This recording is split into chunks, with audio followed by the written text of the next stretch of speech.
Classic Audiobooks Library presents The Canterville Ghost, written by Oscar Wilde, read by Eli Grant. Chapter 1. When Mr. Hiram B. Otis, the American minister, bought Canterville Chase, everyone told him he was doing a very foolish thing, as there was no doubt at all that the place was haunted. Indeed, Lord Canterville himself, who was a man of the most punctilious honour, had felt it his duty to mention the fact to Mr. Otis when they came to discuss terms. "We have not cared to live in the place ourselves," said Lord Canterville, "since my grandaunt, the Dowager Duchess of Bolton, was frightened into a fit, from which she never really recovered, by two skeleton hands being placed on her shoulders as she was dressing for dinner, and I feel bound to tell you, Mr. Otis, that the ghost has been seen by several living members of my family, as well as by the rector of the parish, the Reverend Augustus Dampier, who is a Fellow of King's College, Cambridge. After the unfortunate accident to the Duchess, none of our younger servants would stay with us, and Lady Canterville often got very little sleep at night, in consequence of the mysterious noises that came from the corridor and the library." "My lord," answered the minister, "I will take the furniture and the ghost at a valuation. I have come from a modern country, where we have everything that money can buy, and with all our spry young fellows painting the old world red, and carrying off your best actors and prima donnas, I reckon that if there was such a thing as a ghost in Europe, we'd have it at home in a very short time in one of our public museums, or on the road as a show." "I fear that the ghost exists," said Lord Canterville, smiling, "though it may have resisted the overtures of your enterprising impresarios. It has been well known for 3 centuries, since 1584 in fact, and always makes its appearance before the death of any member of our family." "Well, so does the family doctor for that matter, Lord Canterville. But there is no such thing, sir, as a ghost, and I guess the laws of nature are not going to be suspended for the British aristocracy."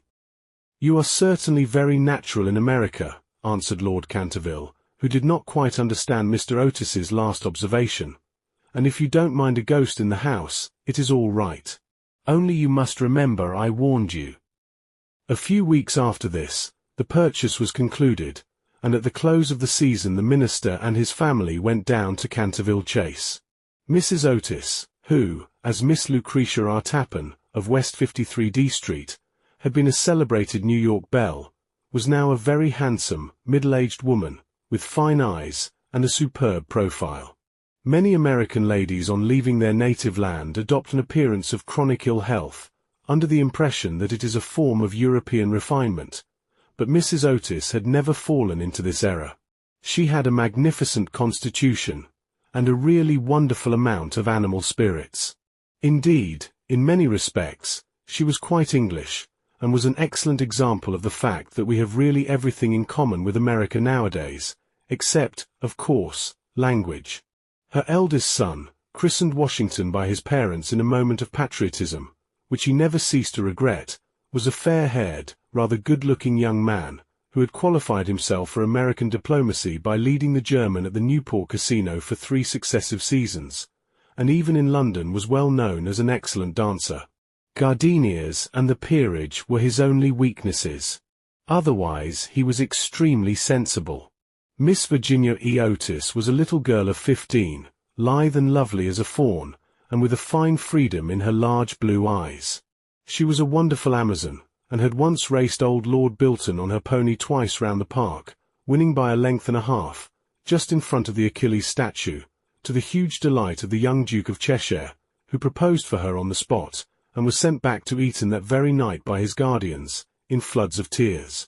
After Virginia came the twins, who were usually called the Star and Stripes, as they were always getting swished.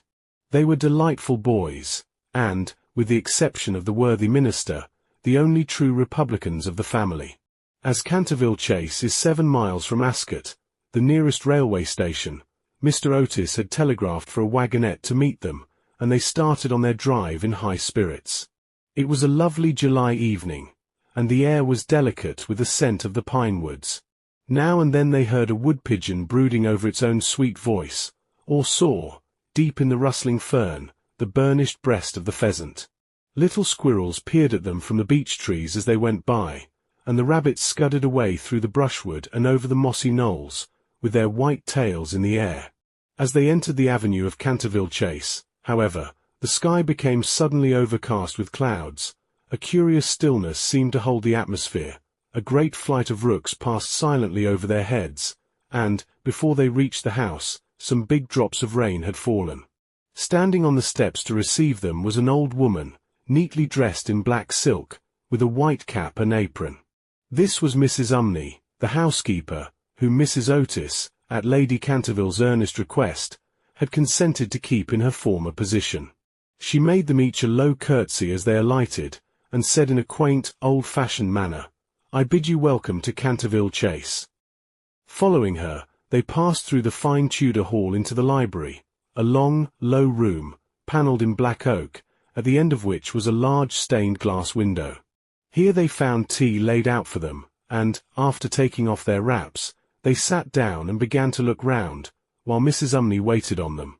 Suddenly Mrs. Otis caught sight of a dull red stain on the floor just by the fireplace, and, quite unconscious of what it really signified, said to Mrs. Umney, "I am afraid something has been spilt there." "Yes, madam," replied the old housekeeper in a low voice. "Blood has been spilt on that spot." "How horrid!" cried Mrs. Otis. "I don't at all care for bloodstains in a sitting-room. It must be removed at once." The old woman smiled, and answered in the same low, mysterious voice, "It is the blood of Lady Eleanor de Canterville, who was murdered on that very spot by her own husband, Sir Simon de Canterville, in 1575. Sir Simon survived her 9 years, and disappeared suddenly under very mysterious circumstances. His body has never been discovered, but his guilty spirit still haunts the Chase. The bloodstain has been much admired by tourists and others, and cannot be removed." "That is all nonsense," cried Washington Otis. "Pinkerton's Champion Stain Remover and Paragon Detergent will clean it up in no time," and before the terrified housekeeper could interfere, he had fallen upon his knees, and was rapidly scouring the floor with a small stick of what looked like a black cosmetic. In a few moments no trace of the bloodstain could be seen. "I knew Pinkerton would do it," he exclaimed, triumphantly, as he looked round at his admiring family. But no sooner had he said these words than a terrible flash of lightning lit up the sombre room, a fearful peal of thunder made them all start to their feet, and Mrs. Umney fainted. "What a monstrous climate," said the American minister, calmly, as he lit a long cheroot. "I guess the old country is so overpopulated that they have not enough decent weather for everybody. I have always been of opinion that emigration is the only thing for England." "My dear Hiram," cried Mrs. Otis, "what can we do with a woman who faints?" "Charge it to her like breakages," answered the minister. "She won't faint after that," and in a few moments Mrs. Umney certainly came to. There was no doubt, however, that she was extremely upset, and she sternly warned Mr. Otis to beware of some trouble coming to the house. "I have seen things with my own eyes, sir," she said, "that would make any Christian's hair stand on end, and many a night I have not closed my eyes in sleep for the awful things that are done here." Mr. Otis, however, and his wife warmly assured the honest soul that they were not afraid of ghosts, and, after invoking the blessings of Providence on her new master and mistress, and making arrangements for an increase of salary, the old housekeeper tottered off to her own room. Chapter 2. The storm raged fiercely all that night, but nothing of particular note occurred. The next morning, however, when they came down to breakfast, they found the terrible stain of blood once again on the floor. "I don't think it can be the fault of the Paragon detergent," said Washington, "for I have tried it with everything. It must be the ghost." He accordingly rubbed out the stain a second time, but the second morning it appeared again. The third morning also it was there, though the library had been locked up at night by Mr. Otis himself, and the key carried upstairs. The whole family were now quite interested. Mr. Otis began to suspect that he had been too dogmatic in his denial of the existence of ghosts. Mrs. Otis expressed her intention of joining the Psychical Society, and Washington prepared a long letter to Messrs. Myers and Podmore on the subject of the permanence of sanguineous stains when connected with crime. That night all doubts about the objective existence of phantasmata were removed forever. The day had been warm and sunny, and, in the cool of the evening, the whole family went out to drive. They did not return home till 9 o'clock, when they had a light supper.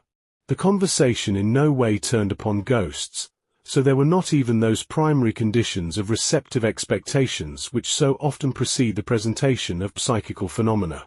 The subjects discussed, as I have since learned from Mr. Otis, were merely such as form the ordinary conversation of cultured Americans of the better class, such as the immense superiority of Miss Fanny Devonport over Sarah Bernhardt as an actress, the difficulty of obtaining green corn, buckwheat cakes, and hominy, even in the best English houses, the importance of Boston in the development of the world soul, the advantages of the baggage check system in railway travelling, and the sweetness of the New York accent as compared to the London drawl.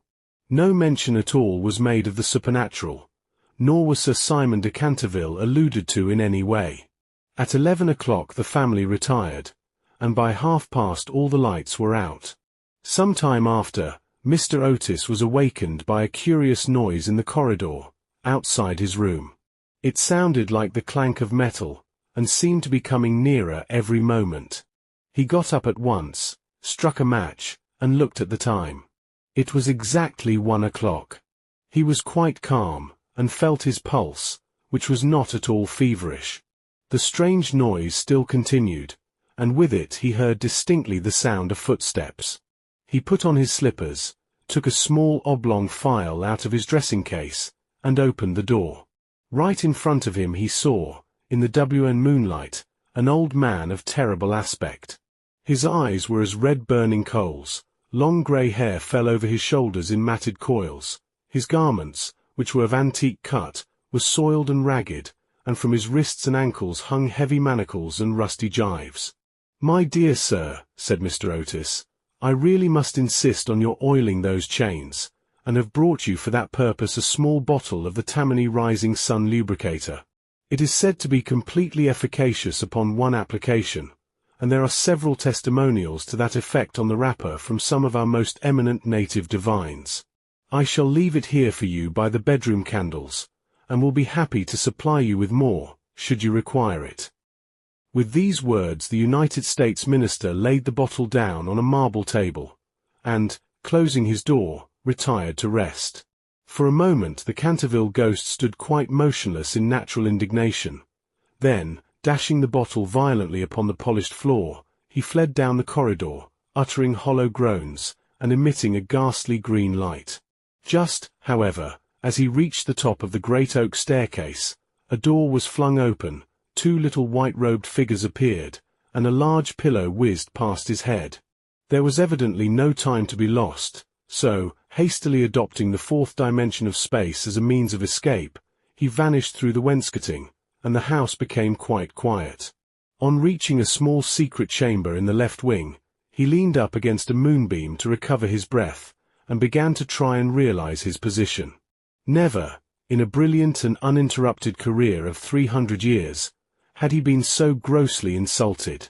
He thought of the Dowager Duchess, whom he had frightened into a fit as she stood before the glass in her lace and diamonds, of the 4 housemaids, who had gone into hysterics when he merely grinned at them through the curtains on one of the spare bedrooms, of the rector of the parish, whose candle he had blown out as he was coming late one night from the library, and who had been under the care of Sir William Gull ever since, a perfect martyr to nervous disorders, and of old Madame de Tremolac, who, having wakened up one morning early and seen a skeleton seated in an armchair by the fire reading her diary, had been confined to her bed for 6 weeks with an attack of brain fever, and, on her recovery, had become reconciled to the Church, and broken off her connection with that notorious sceptic, Monsieur de Voltaire. He remembered the terrible night when the wicked Lord Canterville was found choking in his dressing-room, with the knave of diamonds halfway down his throat, and confessed, just before he died, that he had cheated Charles James Fox out of £50,000 at Crockford's by means of that very card, and swore that the ghost had made him swallow it. All his great achievements came back to him again, from the butler who had shot himself in the pantry because he had seen a green hand tapping at the window-pane, to the beautiful Lady Stutfield, who was always obliged to wear a black velvet band round her throat to hide the mark of 5 fingers burnt upon her white skin, and who drowned herself at last in the carp pond at the end of the King's Walk. With the enthusiastic egotism of the true artist, he went over his most celebrated performances, and smiled bitterly to himself as he recalled to mind his last appearance as Red Reuben, or the Strangled Babe, his debut as Gwant Gibeon, the bloodsucker of Bexley Moor, and the furore he had excited one lovely June evening by merely playing ninepins with his own bones upon the lawn tennis ground. And after all this some wretched modern Americans were to come and offer him the Rising Sun lubricator, and throw pillows at his head. It was quite unbearable. Besides, no ghost in history had ever been treated in this manner. Accordingly, he determined to have vengeance, and remained till daylight in an attitude of deep thought. Chapter 3. The next morning, when the Otis family met at breakfast, they discussed the ghost at some length. The United States minister was naturally a little annoyed to find that his present had not been accepted. "I have no wish," he said, "to do the ghost any personal injury, and I must say that, considering the length of time he has been in the house, I don't think it is at all polite to throw pillows at him." A very just remark, at which, I am sorry to say, the twins burst into shouts of laughter. "Upon the other hand," he continued, "if he really declines to use the Rising Sun lubricator, we shall have to take his chains from him. It would be quite impossible to sleep, with such a noise going on outside the bedrooms." For the rest of the week, however, they were undisturbed, the only thing that excited any attention being the continual renewal of the bloodstain on the library floor. This certainly was very strange, as the door was always locked at night by Mr. Otis, and the windows kept closely barred. The chameleon-like colour, also, of the stain excited a good deal of comment. Some mornings it was a dull, almost Indian, red, then it would be vermilion, then a rich purple, and once when they came down for family prayers, according to the simple rites of the Free American Reformed Episcopalian Church, they found it a bright emerald green. These kaleidoscopic changes naturally amused the party very much, and bets on the subject were freely made every evening. The only person who did not enter into the joke was little Virginia, who, for some unexplained reason, was always a good deal distressed at the sight of the bloodstain, and very nearly cried the morning it was emerald green. The second appearance of the ghost was on Sunday night. Shortly after they had gone to bed, they were suddenly alarmed by a fearful crash in the hall. Rushing downstairs, they found that a large suit of old armour had become detached from its stand, and had fallen on the stone floor, while seated in a high-backed chair was the Canterville ghost, rubbing his knees with an expression of acute agony on his face. The twins, having brought their pea-shooters with them, at once discharged 2 pellets on him, with that accuracy of aim which can only be attained by long and careful practice on a writing master, while the United States minister covered him with his revolver, and called upon him, in accordance with Californian etiquette, to hold up his hands. The ghost started up with a wild shriek of rage, and swept through them like a mist, extinguishing Washington Otis's candle as he passed, and so leaving them all in total darkness. On reaching the top of the staircase he recovered himself, and determined to give his celebrated peal of demoniac laughter. This he had on more than one occasion found extremely useful. It was said to have turned Lord Raker's wig grey in a single night, and had certainly made 3 of Lady Canterville's French governesses give warning before their month was up. He accordingly laughed his most horrible laugh, till the old vaulted roof rang and rang again, but hardly had the fearful echo died away when a door opened, and Mrs. Otis came out in a light blue dressing-gown. "I am afraid you are far from well," she said, "and have brought you a bottle of Dr. de Bell's tincture. If it is indigestion, you will find it a most excellent remedy." The ghost glared at her in fury, and began at once to make preparations for turning himself into a large black dog, an accomplishment for which he was justly renowned, and to which the family doctor always attributed the permanent idiocy of Lord Canterville's uncle, the Honourable Thomas Horton. The sound of approaching footsteps, however, made him hesitate in his fell purpose, so he contented himself with becoming faintly phosphorescent, and vanished with a deep churchyard groan, just as the twins had come up to him. On reaching his room he entirely broke down, and became a prey to the most violent agitation. The vulgarity of the twins, and the gross materialism of Mrs. Otis, were naturally extremely annoying, but what really distressed him most was that he had been unable to wear the suit of mail. He had hoped that even modern Americans would be thrilled by the sight of a spectre in armor, if for no more sensible reason, at least out of respect for their natural poet Longfellow, over whose graceful and attractive poetry he himself had whiled away many a weary hour when the Cantervilles were up in town. Besides, it was his own suit. He had worn it with great success at the Kenilworth tournament, and had been highly complimented on it by no less a person than the Virgin Queen herself. Yet when he had put it on, he had been completely overpowered by the weight of the huge breastplate and steel casque, and had fallen heavily on the stone pavement, barking both his knees severely, and bruising the knuckles of his right hand. For some days after this he was extremely ill, and hardly stirred out of his room at all, except to keep the bloodstain in proper repair. However, by taking great care of himself, he recovered, and resolved to make a third attempt to frighten the United States minister and his family.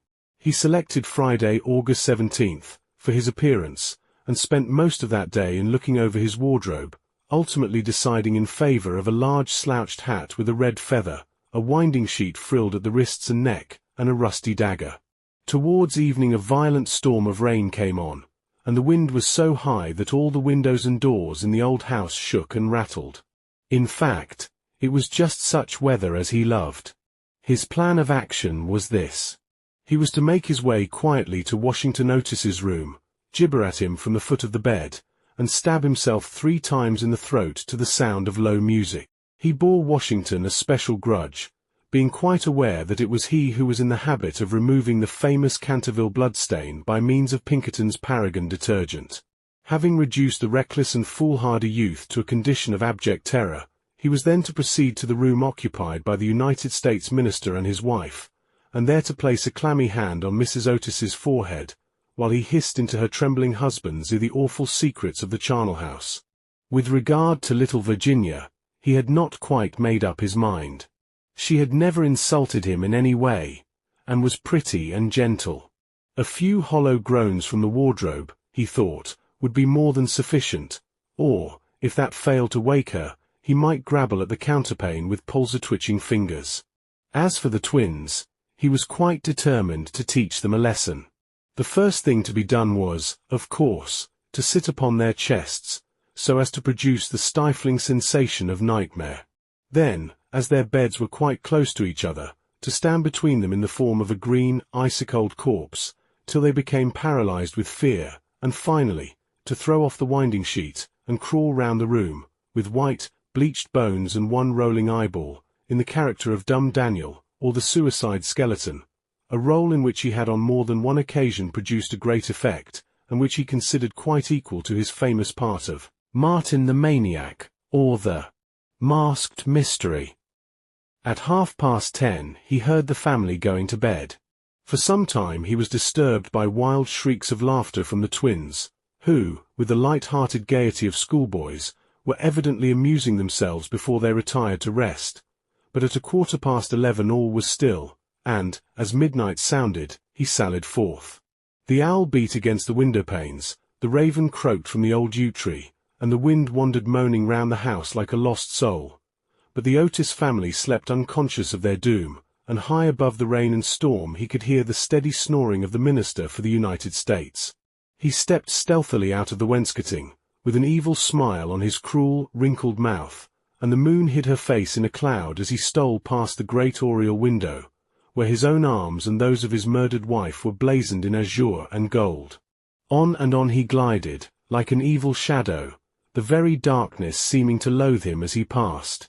Once he thought he heard something call, and stopped, but it was only the baying of a dog from the Red Farm, and he went on, muttering strange 16th-century curses, and ever and anon brandishing the rusty dagger in the midnight air.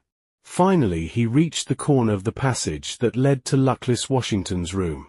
For a moment he paused there, the wind blowing his long grey locks about his head, and twisting into grotesque and fantastic folds the nameless horror of the dead man's shroud. Then the clock struck the quarter, and he felt the time was come. He chuckled to himself, and turned the corner.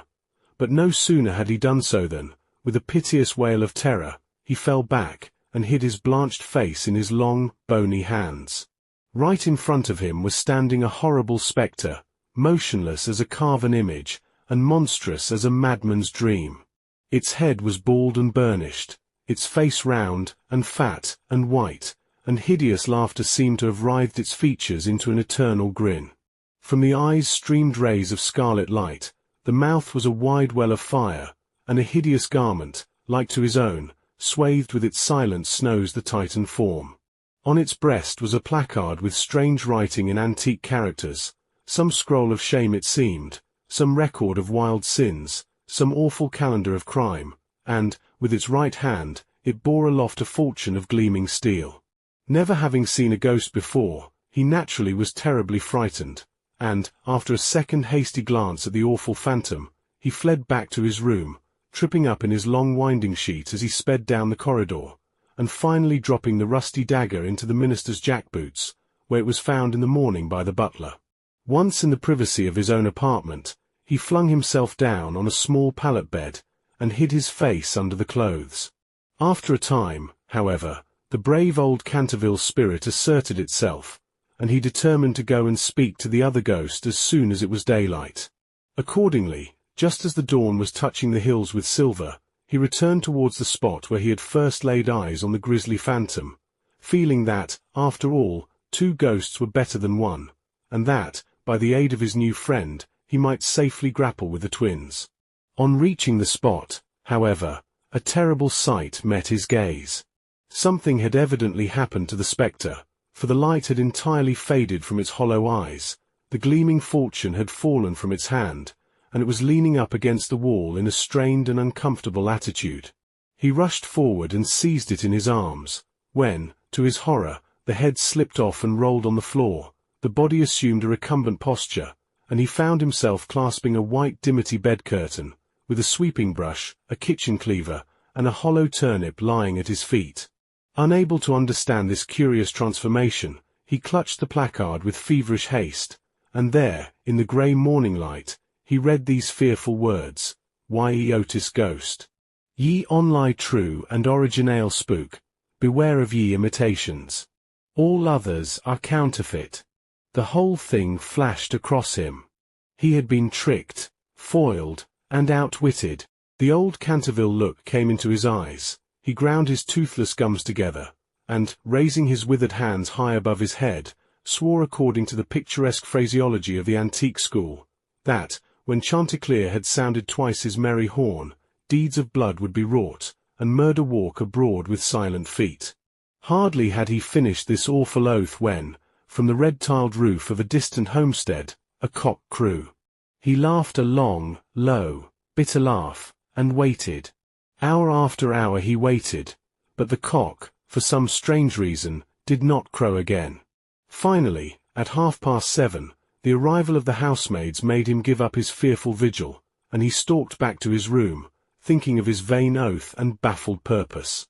There he consulted several books of ancient chivalry, of which he was exceedingly fond, and found that, on every occasion on which this oath had been used, Chanticleer had always crowed a second time.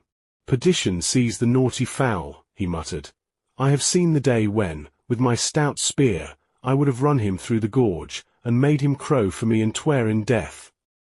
He then retired to a comfortable lead coffin, and stayed there till evening. Chapter 4. The next day the ghost was very weak and tired. The terrible excitement of the last 4 weeks was beginning to have its effect. His nerves were completely shattered, and he started at the slightest noise. For 5 days he kept his room, and at last made up his mind to give up the point of the bloodstain on the library floor. If the Otis family did not want it, they clearly did not deserve it. They were evidently people on a low, material plane of existence, and quite incapable of appreciating the symbolic value of sensuous phenomena.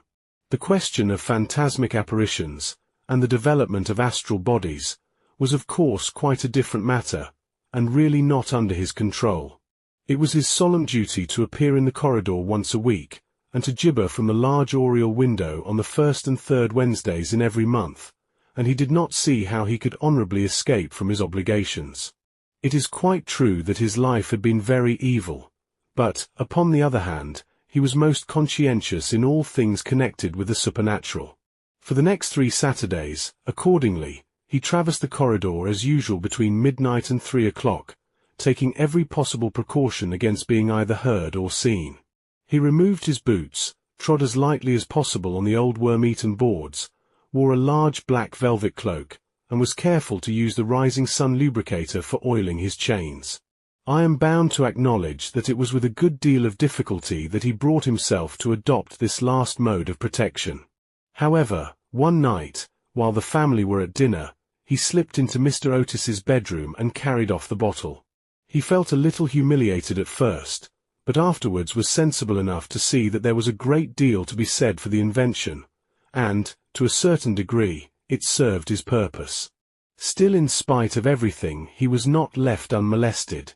Strings were continually being stretched across the corridor, over which he tripped in the dark, and on one occasion, while dressed for the part of Black Isaac, or the huntsman of Hogley Woods, he met with a severe fall, through treading on a butter-slide, which the twins had constructed from the entrance of the tapestry chamber to the top of the oak staircase. This last insult so enraged him, that he resolved to make one final effort to assert his dignity and social position, and determined to visit the insolent young Etonians the next night in his celebrated character of Reckless Rupert, or the Headless Earl. He had not appeared in this disguise for more than 70 years, in fact, not since he had so frightened pretty Lady Barbara Modish by means of it, that she suddenly broke off her engagement with the present Lord Canterville's grandfather, and ran away to Gretna Green with handsome Jack Castletown, declaring that nothing in the world would induce her to marry into a family that allowed such a horrible phantom to walk up and down the terrace at twilight. Poor Jack was afterwards shot in a duel by Lord Canterville on Wandsworth Common, and Lady Barbara died of a broken heart at Tunbridge Wells before the year was out. So, in every way, it had been a great success. It was, however, an extremely difficult make-up, if I may use such a theatrical expression in connection with one of the greatest mysteries of the supernatural, or, to employ a more scientific term, the higher natural world, and it took him fully 3 hours to make his preparations. At last everything was ready, and he was very pleased with his appearance. The big leather riding boots that went with the dress were just a little too large for him, and he could only find one of the 2 horse pistols. But, on the whole, he was quite satisfied, and at 1:15 he glided out of the wainscoting and crept down the corridor. On reaching the room occupied by the twins, which I should mention was called the Blue Bed Chamber, on account of the colour of its hangings, he found the door just ajar. Wishing to make an effective entrance, he flung it wide open, when a heavy jug of water fell right down on him, wetting him to the skin, and just missing his left shoulder by a couple of inches. At the same moment he heard stifled shrieks of laughter proceeding from the 4-post bed. The shock to his nervous system was so great that he fled back to his room as hard as he could go, and the next day he was laid up with a severe cold. The only thing that at all consoled him in the whole affair was the fact that he had not brought his head with him, for, had he done so, the consequences might have been very serious.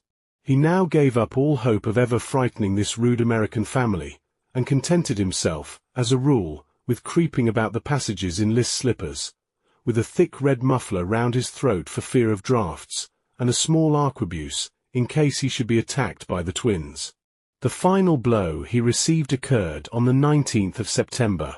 He had gone downstairs to the great entrance hall, feeling sure that there, at any rate, he would be quite unmolested, and was amusing himself by making satirical remarks on the large Saroni photographs of the United States minister and his wife which had now taken the place of the Canterville family pictures.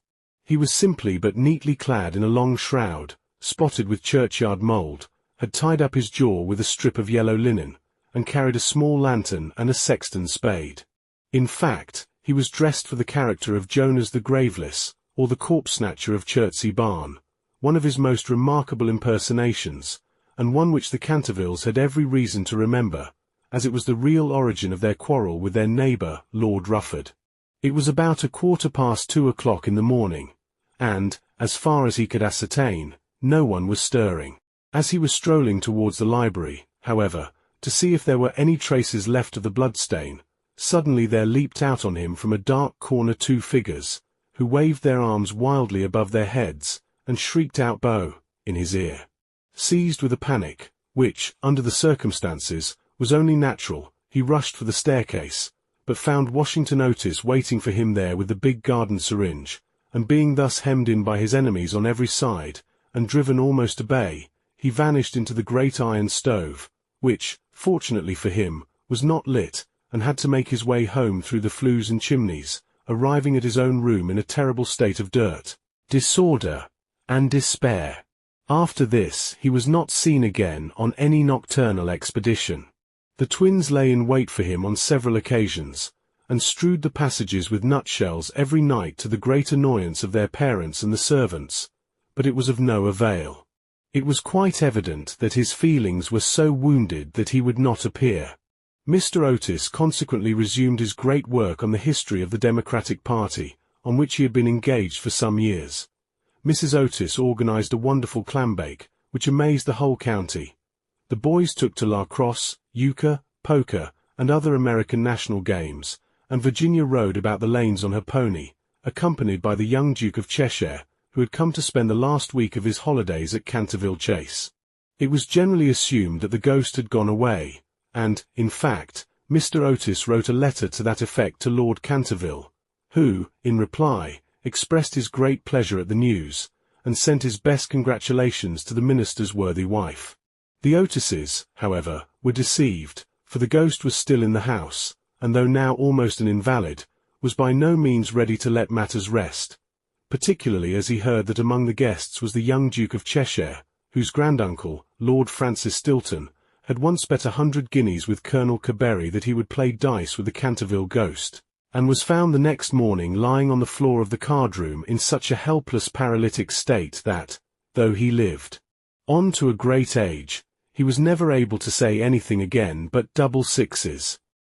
The story was well known at the time, though, of course, out of respect to the feelings of the two noble families, every attempt was made to hush it up, and a full account of all the circumstances connected with it will be found in the 3rd volume of Lord Tattle's Recollections of the Prince Regent and his friends. The ghost, then, was naturally very anxious to show that he had not lost his influence over the Stiltons, with whom, indeed, he was distantly connected, his own first cousin having been married en seconds noces to the Sieur de Bulkeley, from whom, as everyone knows, the Dukes of Cheshire are lineally descended. Accordingly, he made arrangements for appearing to Virginia's little lover in his celebrated impersonation of the vampire monk, or the bloodless Benedictine, a performance so horrible that when old Lady Startup saw it, which she did on one fatal New Year's Eve, in the year 1764, she went off into the most piercing shrieks, which culminated in violent apoplexy, and died in 3 days, after disinheriting the Cantervilles, who were her nearest relations, and leaving all her money to her London apothecary. At the last moment, however, his terror of the twins prevented his leaving his room, and the little Duke slept in peace under the great feathered canopy in the royal bedchamber, and dreamed of Virginia. Chapter 5. A few days after this, Virginia and her curly-haired cavalier went out riding on Brockley Meadows, where she tore her habit so badly in getting through a hedge that, on their return home, she made up her mind to go up by the back staircase so as not to be seen. As she was running past the tapestry chamber, the door of which happened to be open, she fancied she saw someone inside, and thinking it was her mother's maid, who sometimes used to bring her work there, looked in to ask her to mend her habit. To her immense surprise, however, it was the Canterville ghost himself. He was sitting by the window, watching the ruined gold of the yellowing trees fly through the air, and the red leaves dancing madly down the long avenue. His head was leaning on his hand, and his whole attitude was one of extreme depression. Indeed, so forlorn, and so much out of repair did he look, that little Virginia, whose first idea had been to run away and lock herself in her room, was filled with pity, and determined to try and comfort him. So light was her footfall, and so deep his melancholy, that he was not aware of her presence till she spoke to him. "I am so sorry for you," she said, "but my brothers are going back to Eton tomorrow, and then, if you behave yourself, no one will annoy you." "It is absurd asking me to behave myself," he answered, looking round in astonishment at the pretty little girl who had ventured to address him. "Quite absurd. I must rattle my chains, and groan through keyholes, and walk about at night, if that is what you mean. It is my only reason for existing." "It is no reason at all for existing, and you know you have been very wicked. Mrs. Umney told us, the first day we arrived here, that you had killed your wife." "Well, I quite admit it," said the ghost, petulantly, "but it was a purely family matter, and concerned no one else." "It is very wrong to kill anyone," said Virginia, who at times had a sweet Puritan gravity, caught from some old New England ancestor. "Oh, I hate the cheap severity of abstract ethics. My wife was very plain, never had my ruffs properly starched, and knew nothing about cookery. Why, there was a buck I had shot in Hogley Woods, a magnificent pricket, and do you know how she had it sent to table? However, it is no matter now, for it is all over, and I don't think it was very nice of her brothers to starve me to death, though I did kill her." "Starve you to death? Oh, Mr. Ghost, I mean Sir Simon, are you hungry? I have a sandwich in my case. Would you like it?" "No, thank you, I never eat anything now, but it is very kind of you, all the same, and you are much nicer than the rest of your horrid, rude, vulgar, dishonest family." "Stop!" cried Virginia, stamping her foot. "It is you who are rude, and horrid, and vulgar, and as for dishonesty, you know you stole the paints out of my box to try and furbish up that ridiculous bloodstain in the library. First you took all my reds, including the vermilion, and I couldn't do any more sunsets, then you took the emerald green and the chrome yellow, and finally I had nothing left but indigo and Chinese white, and could only do moonlight scenes, which are always depressing to look at, and not at all easy to paint. I never told on you, though I was very much annoyed, and it was most ridiculous, the whole thing, for who ever heard of emerald green blood?" "Well, really," said the ghost, rather meekly, "what was I to do? It is a very difficult thing to get real blood nowadays, and, as your brother began it all with his Paragon detergent, I certainly saw no reason why I should not have your paints. As for colour, that is always a matter of taste. The Cantervilles have blue blood, for instance, the very bluest in England, but I know you Americans don't care for things of this kind. You know nothing about it, and the best thing you can do is to emigrate and improve your mind. My father will be only too happy to give you a free passage, and though there is a heavy duty on spirits of every kind, there will be no difficulty about the custom house, as the officers are all Democrats. Once in New York, you are sure to be a great success. I know lots of people there who would give $100,000 to have a grandfather, and much more than that to have a family ghost. I don't think I should like America. I suppose because we have no ruins and no curiosities," said Virginia, satirically. "No ruins. No curiosities," answered the ghost. "You have your navy and your manners. Good evening. I will go and ask Papa to get the twins an extra week's holiday." "Please don't go, Miss Virginia," he cried. "I am so lonely and so unhappy, and I really don't know what to do. I want to go to sleep and I cannot." "That's quite absurd. You have merely to go to bed and blow out the candle. It is very difficult sometimes to keep awake, especially at church, but there is no difficulty at all about sleeping. Why, even babies know how to do that, and they are not very clever." "I have not slept for 300 years, he said sadly, and Virginia's beautiful blue eyes opened in wonder. "For 300 years I have not slept, and I am so tired." Virginia grew quite grave, and her little lips trembled like rose leaves. She came towards him, and kneeling down at his side, looked up into his old withered face. "Poor, poor ghost," she murmured, "have you no place where you can sleep?" "Far away beyond the pine woods," he answered, in a low, dreamy voice. "There is a little garden. There the grass grows long and deep, there are the great white stars of the hemlock flower, there the nightingale sings all night long. All night long he sings, and the cold crystal moon looks down, and the yew tree spreads out its giant arms over the sleepers." Virginia's eyes grew dim with tears, and she hid her face in her hands. "You mean the Garden of Death," she whispered. "Yes, death. Death must be so beautiful, to lie in the soft brown earth, with the grasses waving above one's head, and listen to silence. To have no yesterday, and no tomorrow. To forget time, to forget life, to be at peace. You can help me. You can open for me the portals of death's house, for love is always with you, and love is stronger than death is." Virginia trembled, a cold shudder ran through her, and for a few moments there was silence. She felt as if she was in a terrible dream. Then the ghost spoke again, and his voice sounded like the sighing of the wind. "Have you ever read the old prophecy on the library window?" "Oh, often," cried the little girl, looking up. "I know it quite well. It is painted in curious black letters, and is difficult to read. There are only 6 lines, when a golden girl can win. Prayer from out the lips of sin, when the barren almond bears, and a little child gives away its tears, then shall all the house be still, and peace come to Canterville. But I don't know what they mean." "They mean," he said, sadly, "that you must weep with me for my sins, because I have no tears, and pray with me for my soul, because I have no faith, and then, if you have always been sweet, and good, and gentle, the angel of death will have mercy on me. You will see fearful shapes in darkness, and wicked voices will whisper in your ear, but they will not harm you, for against the purity of a little child the powers of hell cannot prevail."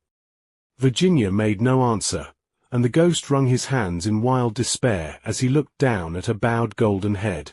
Suddenly she stood up, very pale, and with a strange light in her eyes. "I am not afraid," she said firmly, "and I will ask the angel to have mercy on you." He rose from his seat with a faint cry of joy, and taking her hand bent over it with old-fashioned grace and kissed it. His fingers were as cold as ice, and his lips burned like fire, but Virginia did not falter, as he led her across the dusky room. On the faded green tapestry were broidered little huntsmen. They blew their tasselled horns and with their tiny hands waved to her to go back. "Go back! Little Virginia," they cried, "go back!" But the ghost clutched her hand more tightly, and she shut her eyes against them. Horrible animals with lizard tails and goggle eyes blinked at her from the carven chimneypiece, and murmured, "Beware! Little Virginia, beware! We may never see you again." But the ghost glided on more swiftly, and Virginia did not listen. When they reached the end of the room he stopped, and muttered some words she could not understand. She opened her eyes, and saw the wall slowly fading away like a mist, and a great black cavern in front of her. A bitter cold wind swept round them, and she felt something pulling at her dress. "Quick, quick!" cried the ghost, "or it will be too late," and in a moment the wainscoting had closed behind them, and the tapestry chamber was empty. Chapter 6. About 10 minutes later, the bell rang for tea, and, as Virginia did not come down, Mrs. Otis sent up one of the footmen to tell her. After a little time he returned and said that he could not find Miss Virginia anywhere. As she was in the habit of going out to the garden every evening to get flowers for the dinner table, Mrs. Otis was not at all alarmed at first, but when 6 o'clock struck and Virginia did not appear, she became really agitated, and sent the boys out to look for her, while she herself and Mr. Otis searched every room in the house. At 6:30 the boys came back and said that they could find no trace of their sister anywhere. They were all now in the greatest state of excitement, and did not know what to do, when Mr. Otis suddenly remembered that, some few days before, he had given a band of gypsies permission to camp in the park. He accordingly at once set off for Blackfell Hollow, where he knew they were, accompanied by his eldest son and 2 of the farm servants. The little Duke of Cheshire, who was perfectly frantic with anxiety, begged hard to be allowed to go too, but Mr. Otis would not allow him, as he was afraid there might be a scuffle. On arriving at the spot, however, he found that the gypsies had gone, and it was evident that their departure had been rather sudden, as the fire was still burning, and some plates were lying on the grass. Having sent off Washington and the 2 men to scour the district, he ran home, and dispatched telegrams to all the police inspectors in the county, telling them to look out for a little girl who had been kidnapped by tramps or gypsies. He then ordered his horse to be brought round, and, after insisting on his wife and the 3 boys sitting down to dinner, rode off down the Ascot Road with a groom. He had hardly, however, gone a couple of miles, when he heard somebody galloping after him, and, looking round, saw the little Duke coming up on his pony, with his face very flushed, and no hat. "I'm awfully sorry, Mr. Otis," gasped out the boy, "but I can't eat any dinner as long as Virginia is lost. Please don't be angry with me. If you had let us be engaged last year, there would never have been all this trouble. You won't send me back, will you? I can't go. I won't go." The minister could not help smiling at the handsome young scapegrace, and was a good deal touched at his devotion to Virginia, so leaning down from his horse, he patted him kindly on the shoulders, and said, "Well, Cecil, if you won't go back, I suppose you must come with me, but I must get you a hat at Ascot." "Oh, bother my hat. I want Virginia," cried the little Duke, laughing, and they galloped on to the railway station. There Mr. Otis inquired of the station-master if anyone answering to the description of Virginia had been seen on the platform, but could get no news of her. The station-master, however, wired up and down the line, and assured him that a strict watch would be kept for her, and, after having bought a hat for the little Duke from a linen-draper, who was just putting up his shutters, Mr. Otis rode off to Bexley, a village about 4 miles away, which he was told was a well-known haunt of the gypsies, as there was a large common next to it. Here they roused up the rural policeman, but could get no information from him, and, after riding all over the common, they turned their horses' heads homewards, and reached the chase about 11 o'clock, dead tired and almost heartbroken. They found Washington and the twins waiting for them at the gatehouse with lanterns, as the avenue was very dark. Not the slightest trace of Virginia had been discovered.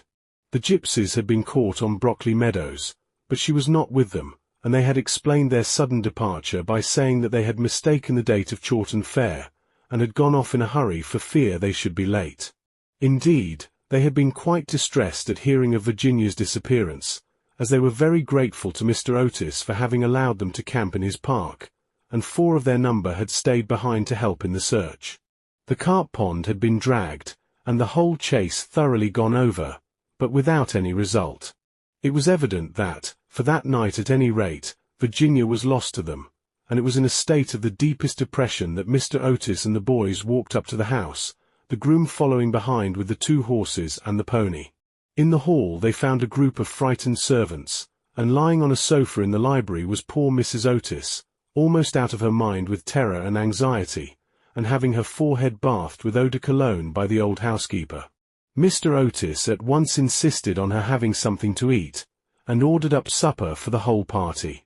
It was a melancholy meal, as hardly anyone spoke, and even the twins were awestruck and subdued, as they were very fond of their sister. When they had finished, Mr. Otis, in spite of the entreaties of the little Duke, ordered them all to bed, saying that nothing more could be done that night, and that he would telegraph in the morning to Scotland Yard for some detectives to be sent down immediately. Just as they were passing out of the dining-room, midnight began to boom from the clock tower, and when the last stroke sounded they heard a crash and a sudden shrill cry. A dreadful peal of thunder shook the house, a strain of unearthly music floated through the air, a panel at the top of the staircase flew back with a loud noise, and out on the landing, looking very pale and white, with a little casket in her hand, stepped Virginia. In a moment they had all rushed up to her. Mrs. Otis clasped her passionately in her arms, the Duke smothered her with violent kisses, and the twins executed a wild war dance round the group. "Good heavens! Child, where have you been?" said Mr. Otis, rather angrily, thinking that she had been playing some foolish trick on them. "Cecil and I have been riding all over the country looking for you, and your mother has been frightened to death. You must never play these practical jokes any more." "Except on the ghost. Except on the ghost," shrieked the twins, as they capered about. "My own darling, thank God you are found. You must never leave my side again," murmured Mrs. Otis, as she kissed the trembling child, and smoothed the tangled gold of her hair. "Papa," said Virginia, quietly, "I have been with the ghost. He is dead, and you must come and see him. He had been very wicked, but he was really sorry for all that he had done, and he gave me this box of beautiful jewels before he died." The whole family gazed at her in mute amazement, but she was quite grave and serious, and, turning round, she led them through the opening in the wainscoting down a narrow secret corridor, Washington following with a lighted candle, which he had caught up from the table. Finally, they came to a great oak door, studded with rusty nails. When Virginia touched it, it swung back on its heavy hinges, and they found themselves in a little low room, with a vaulted ceiling and one tiny grated window.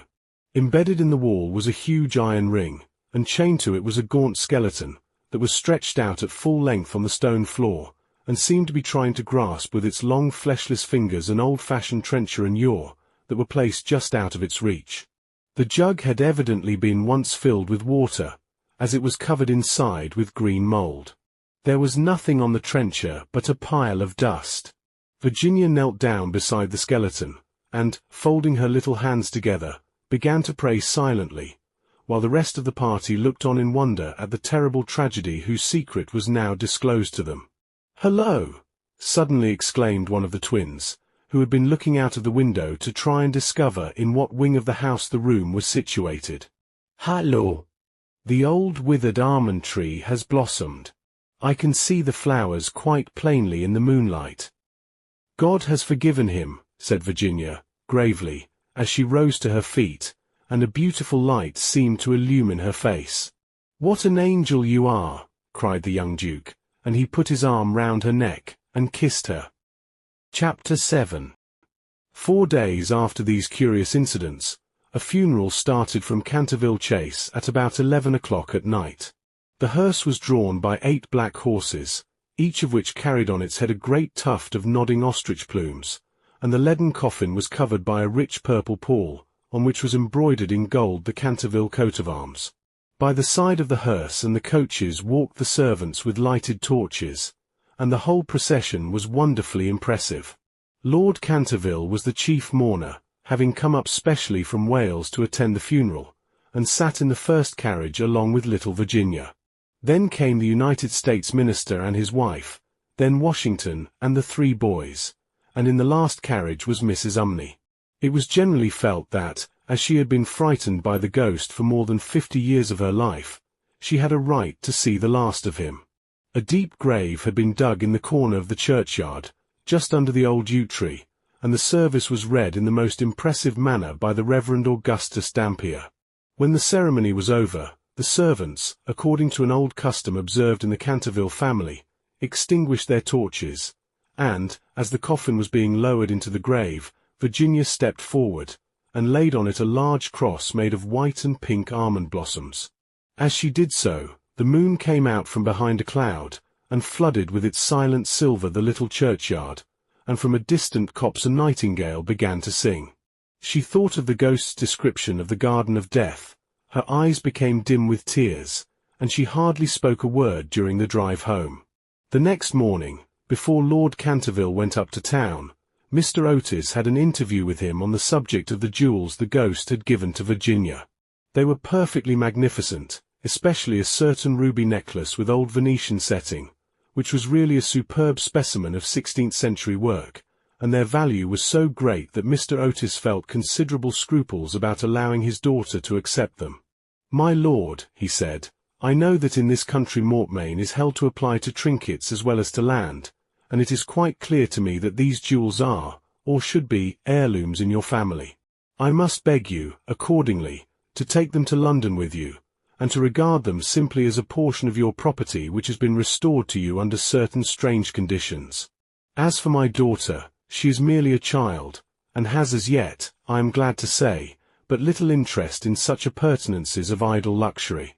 I am also informed by Mrs. Otis, who, I may say, is no mean authority upon art, having had the privilege of spending several winters in Boston when she was a girl, that these gems are of great monetary worth, and if offered for sale would fetch a tall price.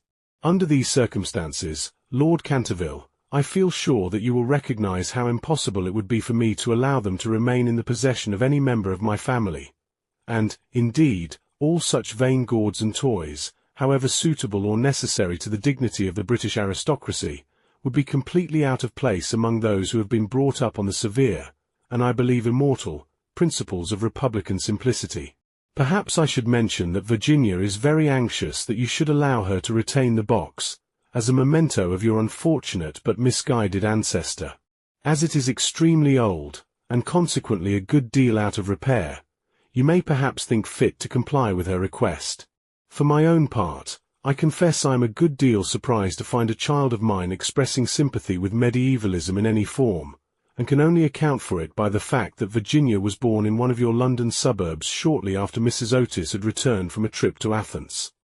Lord Canterville listened very gravely to the worthy minister's speech, pulling his grey moustache now and then to hide an involuntary smile, and when Mr. Otis had ended, he shook him cordially by the hand, and said, "My dear sir, your charming little daughter rendered my unlucky ancestor, Sir Simon, a very important service, and I and my family are much indebted to her for her marvellous courage and pluck. The jewels are clearly hers, and, egad, I believe that if I were heartless enough to take them from her, the wicked old fellow would be out of his grave in a fortnight, leading me the devil of a life.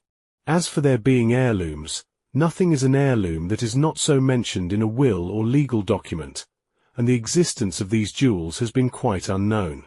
I assure you I have no more claim on them than your butler, and when Miss Virginia grows up, I dare say she will be pleased to have pretty things to wear.